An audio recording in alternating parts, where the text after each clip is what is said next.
Hello and welcome to the Sisters for Fitness Wellness Show. I'm Stephanie Gaines Bryant. Our guest today is Constance Nwosu. She's a certified public accountant and president of CN Accounting and Management Consulting. Welcome, Constance. Good morning, Stephanie. Thank you. Well, Constance, tax time is upon us. It's here. Yes, it is. With the cold weather, tax time is here. This year, are there any changes that we need to know about, including the filing date? Yes, this year the date to file your individual tax return is April 18th. So we get a couple more days from the standard of April 15th, but April 18th is the day for individual tax returns. And when should your employer have your tax information to you? Employers have until the 28th of this month to mail out your W-2s, your 1099 miscellaneous forms, all of those regular tax documents. They have until the 28th. So you should be receiving those by the first week in February to get you started. If you're someone who's new to preparing your taxes, how do you know what form to fill out? Well, it all depends on what your tax filing is. If you are individual, you're single, no kids, the 1040 Easy should be the form that you fill out. Whereas if you're married with kids, a house, you would probably be looking to fill out the regular 1040 form, which is the longer form. It's more complex. It provides a little bit more information to you. How do you know when you should prepare your taxes yourself or when it's time to get someone else involved, a tax preparer involved? This is a sticky question, Stephanie. Normally, I would suggest if you're familiar with the tax code, if you're familiar with just math in general, and if you're pretty cognitive of the tax forms, you may want to give it a try. Now, if you have a more complex tax situation, tax history, you're just not sure about the deductions, about the different credits that are out there that you can avail yourself to, I would suggest you seek a tax professional to help you through that process. It is a lengthy process, but it's not a process that you can't do. You just have to know what you're doing.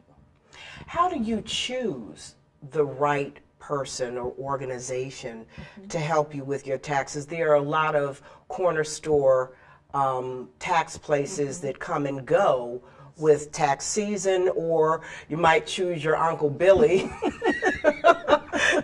to fill out your taxes and end up paying for it later. So how do you know how to choose the right person?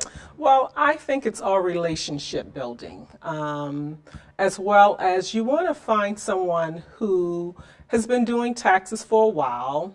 You definitely want to find someone who is a tax preparer certified by the IRS. That is, they have a P10 number, which is an IRS-issued tax preparer identification number. That person has been registered with the IRS to do taxes on a professional level. You also want to find someone that that's going to be there for you. If perhaps there's a question from the IRS on the tax return, you want to make sure that person is going to help you through those questions. Definitely someone, as I said, who's been in business for a while. Referrals are great. You may want to ask a friend, who do you use? Have a conversation with the preparer.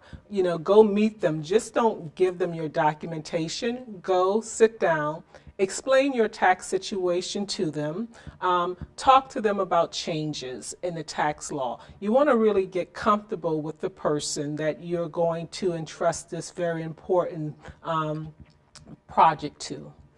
And you just mentioned changes in the tax laws. Have there been any changes that we should know about?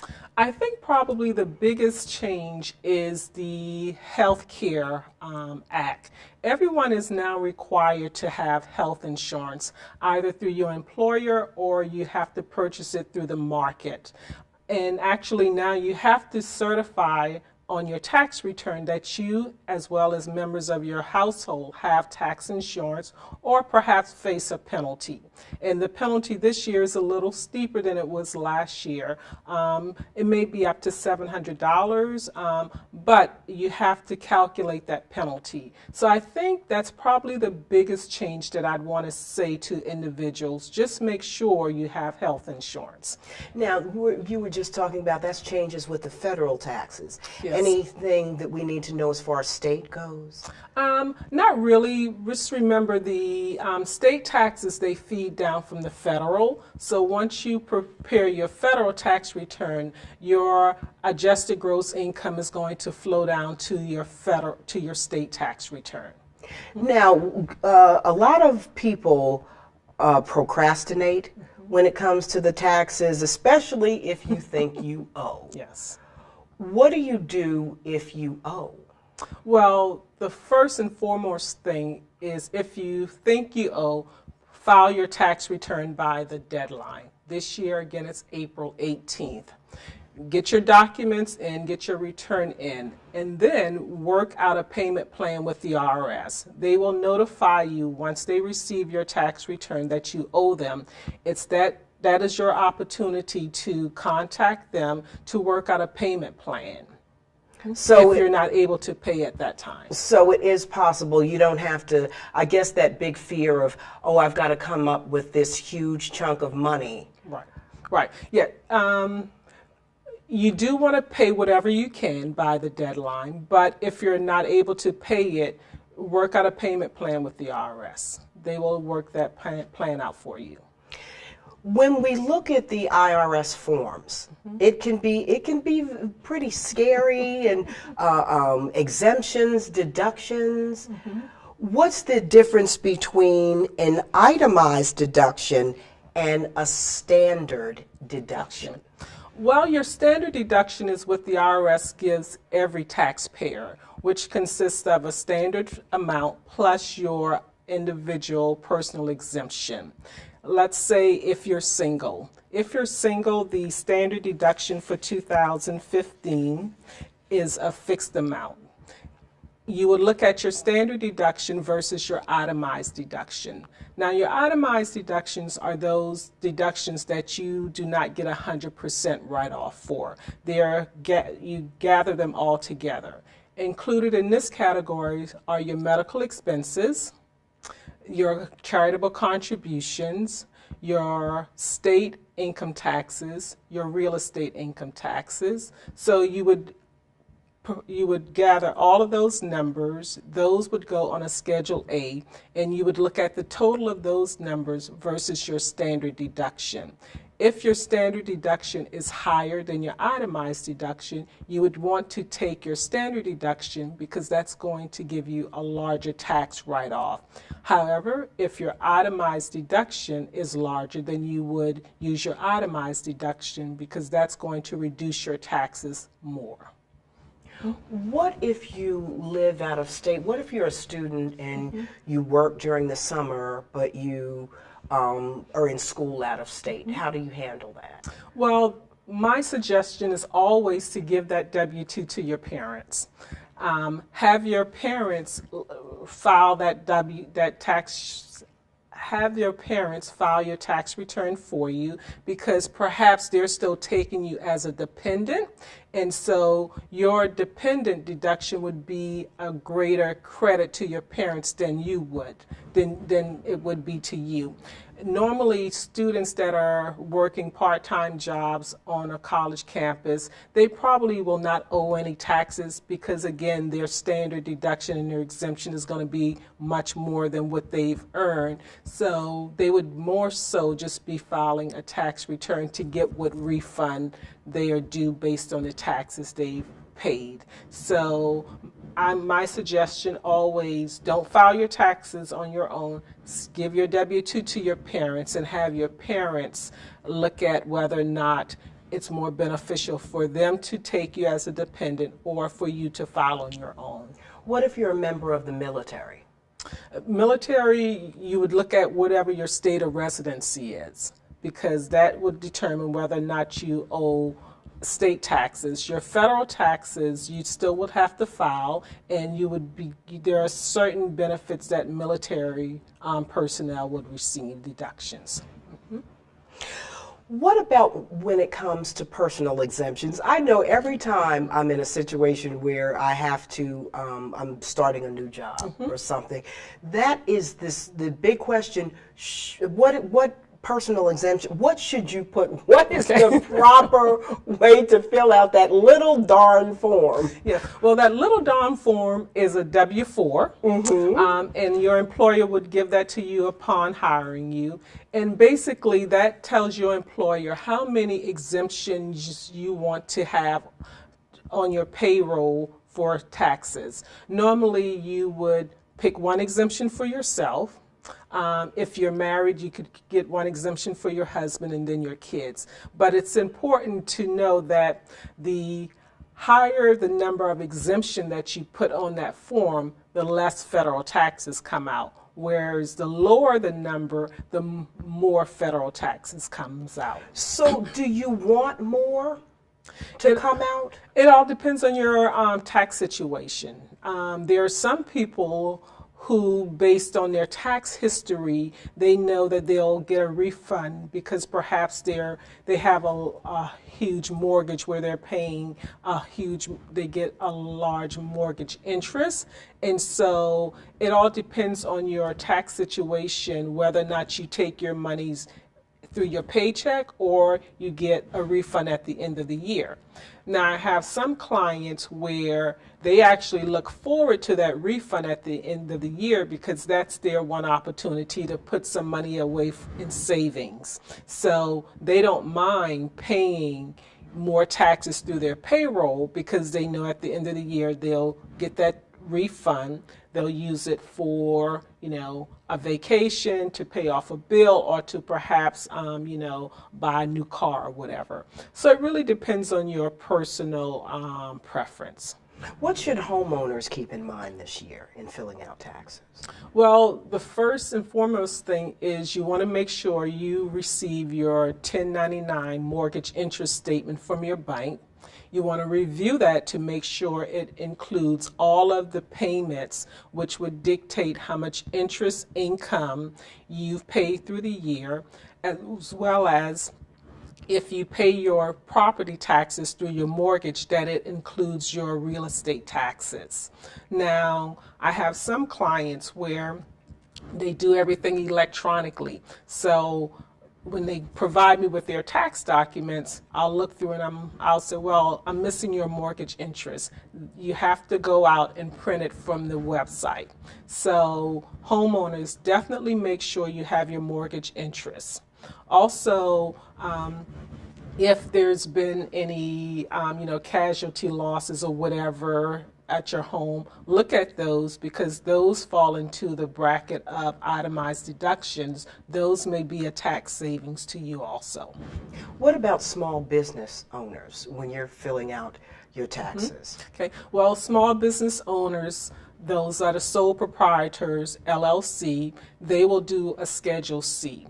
And that Schedule C would basically encompass all of the income and the expenditures they've incurred during the year to come up with their net profit or net loss from their business. So you would want to make sure that you have a profit and loss report, either one that you've prepared or that you will give the information to your tax preparer that they will prepare for you, which reference or basically reflects all of your income and all of your expenditures. So that's the most important thing. Also, small businesses, look at any property equipment that you've purchased during the year to see whether or not you qualify for the Section 179 deduction, which is a maximum of $25,000 this year. Make sure you have all of your receipts and everything. And that's for whether you're a small business owner or whether you're just an individual. Yes, documentation. Stress that enough. You must have documentation because you never know when the IRS is going to come back and ask a question on your tax return. So just take the time to put everything together. Maybe take a weekend, just dedicate it to just pulling your tax documents together. You don't necessarily have to, file the form or complete the form that weekend, but give yourself some time to go through, get all your receipts, be it for charitable contributions, for donated goods, business receipts, get all of those together so that you're ready to either prepare your tax return yourself or to give it to your tax preparer. What are the pros and cons of electronic filing? Well, we are in the age of electronics. Everything basically is computerized. Electronic filing, some of the pros are, one, when you electronically file your tax return, the IRS gets it immediately. You no longer have to wait to drop it in the mail. You can save that postage. Also, when you electronically file, if there's an issue with your tax return, let's say you're claiming a dependent and that dependent student perhaps have already filed their tax return, it's going to reject. And it's going to tell you why it rejected. So you know immediately whether or not your form has been received. Also, if you do a refund, you get your refund back a lot faster when you do it electronically. So just the fact that, a faster system, you can tell immediately whether or not your tax return is accepted, you get your refund. Those are some of the pros. Some of the cons, maybe you're not as comfortable as you should. Maybe you're not as comfortable doing it electronically.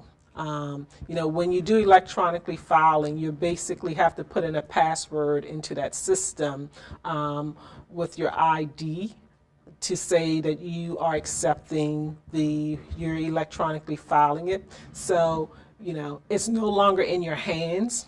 So if you're a person who just are so used to going to the mailbox, making sure your tax return is dropped into that mailbox, you're not as comfortable. That's probably one of the cons. Constance, can we talk about charitable deductions? What is a charitable deduction? What's considered a charitable deduction? So charitable deductions are all monies, non-cash items that you give to charitable organizations as defined by the Internal Revenue Service. So these will be your religious organizations, your 501c3s, organizations. If you give them money or non-cash items, those are considered charitable contributions. You would want to make sure that you receive a letter indicating that they received the gift from you with the amount of money. For the non-cash items, clothing, household goods that you would perhaps give to like a Salvation Army, they will all give you a donation slip. You should itemize on that donation slip the items that you provided and the value. Those amounts will allow you to take those amounts as charitable contributions. If I give money to a relative, is that considered a charitable deduction? Unfortunately not, Stephanie. Our family members are not charitable organizations, so the IRS does not allow us to deduct from our taxes those donations that we give our family members. Speaking of family members, what about deductions for children? What about deductions for things like childcare? Well, for your family members, you will receive their personal exemption deduction. For every member of your household, the IRS will provide you with a deduction that you take on your tax return. Child care, you will get a deduction for the child care amounts that you pay for all of your children under 12 years old, 12 years and younger. Again, you want to receive from your daycare provider a statement as to how much you paid. That also includes their tax ID number, their name, their address, and their telephone numbers. That's your documentation. What if you're in a divorce situation and your child spends part of the time with one parent and part of the time with the other parent? Who gets to deduct the child? Well, hopefully there is an agreement between the parents as to who will deduct the child on their tax return. You both cannot claim that child. Only one parent can claim that child. More so than likely, it's the parent that the child spends the majority of his or her time with. However, you do want to make sure that, if it's a divorce, that there is an agreement as to which parent will take that child on their tax return. What if there's a situation where you both, even though you're not supposed to, both file for the child? Is there some sort of penalty for that? Well, the IRS is going to contact both of you and let you know that you both claim the child, and one of you would have to, through an agreement, take the child. The other individual will have to amend their tax return to take that child off and pay what additional taxes that are now due if it was a tax savings. Let's talk about extensions. Let's just say that there's no way you can possibly, for whatever reason, get your taxes done before the 18th of April. What's the process for an extension? What's the procedure that you need to go through? Well, you have to file an extension, and you should know that the extension is only to file. It is not to pay.